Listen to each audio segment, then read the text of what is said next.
how to clear continue watching on Prime Video. Hi everyone, welcome back to our channel The Solution Guy. In today's video I will guide you on how you can clear your continue watching on Prime Video, so make sure to watch this video till the end.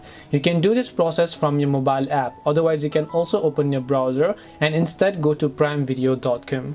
When you go to primevideo.com, make sure you're logged into your Prime Video account, where you'll be able to see your profile name. When you hover your mouse over it, you'll be able to see this little pop-up menu where you have to go to this option known as account and settings.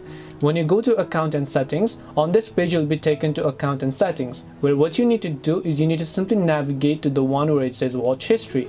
When you go to watch history, you'll be able to see all of the movies and everything else that you have in your watch history. So if you'd like to clear your continue watching, you have to delete the series from your watch history itself. It will also get removed from your continue watching. To do this, just click the delete movie from watch history option here. As you've done that, you'll be able to actually remove your watch history. Now you might still see this video for a few more days, but of course after that it's going to get completely removed. And as I said, when you delete your history, your continue watching is going to get removed. You can repeat the process for any of the other series or shows that you might want to remove as well.